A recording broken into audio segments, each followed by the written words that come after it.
Welcome to the Nevis Newscast for Monday, February 13th, 2018. I'm Fredicia Liebert. Today, Premier of Nevis and Minister of Finance in the Nevis Island Administration, the Honourable Mark Brantley, tabled the NIA's 2018 tax-free budget of $227.3 million when he delivered the 2018 budget address at the Nevis Island Assembly at Hamilton House. The theme for the presentation was stimulating innovation, creativity and diversity towards improving socio-economic outcomes. This represents a decrease of 3.8% over the 2017 budget estimates. We have allocated the amount of $162.61 million to recurrent spending, representing a 3.3% increase in recurrent spending when compared to fiscal year 2017. This increase is as a result of the annual increments due to our hard-working civil servants. Recurrent spending for this fiscal year, therefore, comprises 71.53% of the total projected budget expenditure.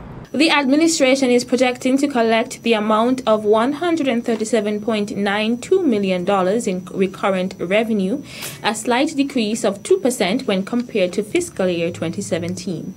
This downward revision in our projection is as a result of the slowdown in our CBI sales market, thus forcing us to be conservative in our projection for expected revenue inflows from property transfers. In addition, we expect to collect the amount of $30 million from the federal government, being our 20% fair share of revenues from passport processing fees under the CBI program. And as agreed, Mr. President, our combined total recurrent revenue is therefore projected at $167.92 million for this fiscal year. Premier Brantley noted that when compared to projected recurrent expenditure of $162.61 million, this provides a surplus on the recurrent budget of $5.31 million, which will be utilized to provide part funding for the capital expenditure program. The major allocations in expenditure are $9.6 million or 4.0% for the Office of the Premier, $82.3 million or 36% for the Ministry of Finance, $35 million or 15% for the Ministry of Communications and Works, $28.9 million or 13% for the Ministry of Health and Gender Affairs, and $28.6 million or 13% for the Ministry of Education, Library Services and Information Technology. Meantime, the Honourable Joseph Parry, the constituency representative for Nevis 5, took the oath of allegiance today. The debate of the 2018 budget will commence tomorrow, 13th February, at the Nevis Island Chambers at 10 a.m. The debate will be broadcast live on NTV Channel 99, streamed live on nevistvonline.com and Nevis Television's Facebook page. Meantime, this morning, while delivering the NIA's budget address, Premier the Honourable Mark Brantley thanked a number of persons who gave their assistance on Saturday, February 10th, in order to save a pod of whales which had been beached at an area in Indian Castle called Dog Bay.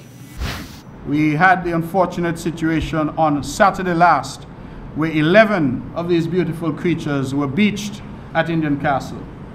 And efforts were made to push them back out to sea, Mr. President, but they came right back in and beached themselves again. And so, through the efforts of young Mr. Taylor, Lenroy Taylor, and others, Four Seasons Resort Estates, and a host of volunteers, they were able to transport overland 3 of these creatures from Indian Castle and took them, Mr. President, to the deepwater port at Long Point. And I must confess it was a great joy to be there to see the whales put into the water and swim off, we hope, to safety. We were able to save 3 through that mechanism, through that effort, and another 1 appeared to have saved itself. And I think it was a good day for the environment, a good day for Nevis, and a good day for cooperation and unity. Sadly, we lost 7 of the whales which had to be buried, but we would have lost all were it not for the efforts of so many well-meaning citizens and residents and visitors to our beautiful island. And so I thank all Mr. President, who participated in that. On Sunday, we spoke with environmentalist and former Director of Fisheries, Lemuel Pemberton, who told us what may have been the cause. We believe that, and it is believed, that there might have been some interference or some damage to the communication systems of the navigational systems of one of the whales. Now the other whales finding it unable to communicate with them and probably finding it in difficulty, and it not having its navigational system in order would have run aground, become stranded. The others, in trying to help it, they became stranded as well, because these pods of whales, as refer to them as tightly knit family groups, and they will try and help out any family member which is in distress. So hearing the distress calls, others came into the shore to try to help that one. That is our presumption. And they also became stranded. Pemberton noted that this is the first time that a beached whale rescue of this magnitude has been attempted on the island. I met the Honorable Mark Brantley Premier, and also the Honorable Eric Evelyn was on site as well. I heard the Honorable Alexis Jeffers was there as well. So they came and asked me what I thought about it, what we should do about them. I told them, well, if they stay here, they'll surely die, because if we push them out, they will come back into shore. And then being stranded and we can't get them back out, they will just die. So we had the option to try and transport them to Long Point. If we got them to Long Point, there's a chance, there's a possibility, maybe not, maybe just a slim possibility that they will live, but at least they would have a chance. And so the Premier and Eric Evelyn and they decide, okay, well, that might be the way to go. Let us give them at least a chance. Last year, around this time of year, maybe a little later, March, April, there were 3 pilot whales that came ashore a little further to the north, and having had that similar experience that we tried to put them in the water and they came back inshore, we thought that the best solution was to transfer them to the other side of the island, the Long Point area, where the water is calmer and the currents would be generally going away from the land. And so there will be less reason for them to come back inshore, especially as we would have removed the reason for them to want to come inshore, that is, any whales on the shoreline. Okay? So hopefully we were able to save those 3 that we took to Long Point. Environmentalist and former Director of Fisheries, Lemuel Pemberton. Still to come. And Cabinet is very firm that the inter-primary sports for this year has to be at our new venue. The details after this break.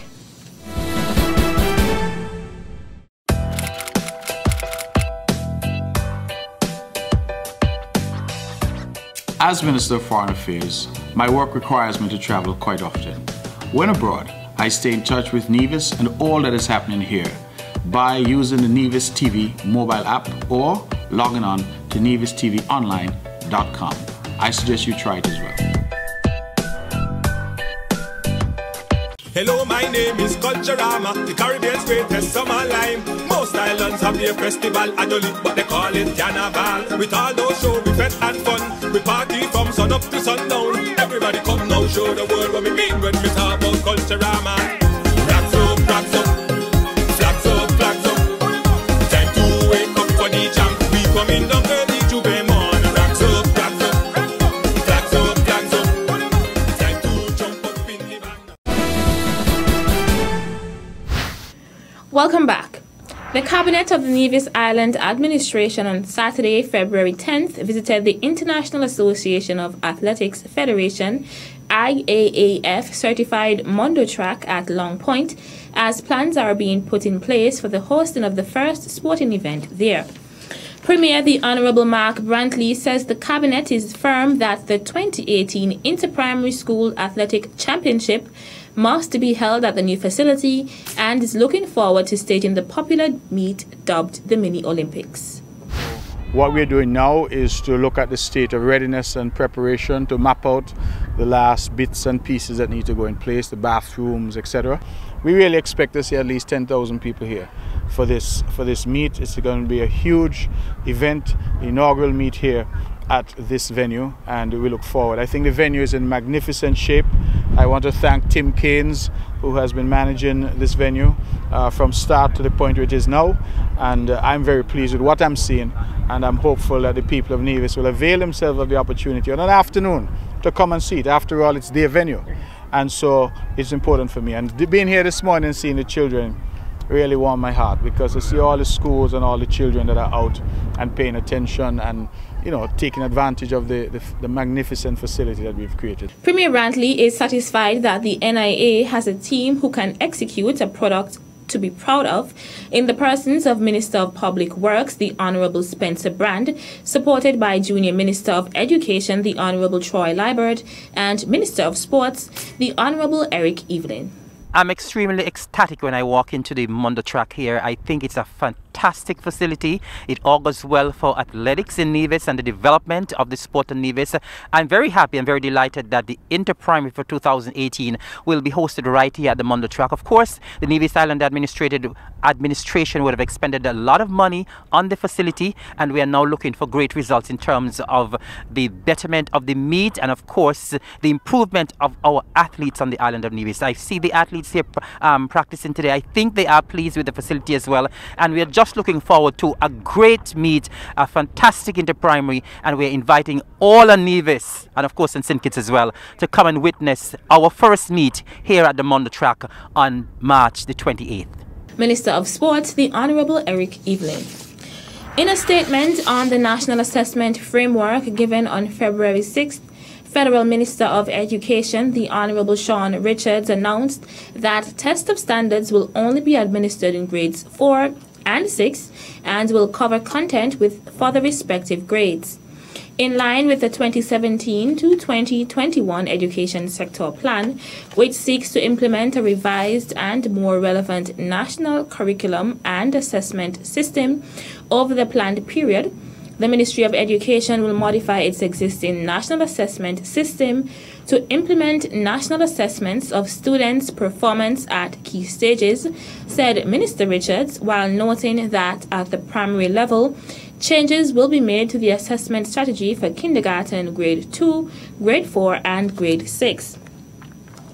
He said the new assessment methods are to deliver improved learning outcomes for students and provide valid and reliable data for education officials.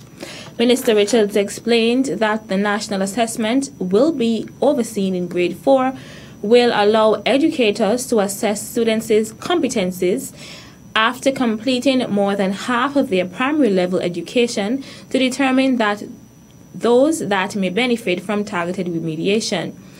A national assessment at grade 6 will provide a summative evaluation on the student learning outcomes attained by the end of the primary education, he said. He noted that to achieve the goals set out in the Education Sector Plan, assessments will be developed for the selected grades. However, the form and timing of the exams will remain the same. The Ministry of Education recognizes that this is a significant shift in the approach to national assessments and craves the support of schools and teachers as the ministry strives to develop a more meaningful national assessment system, Minister Richards said. That's it for this edition of the Nevis Newscast. On behalf of all of us here at the Department of Information, I'm Fredicia Liburd. Thank you for viewing.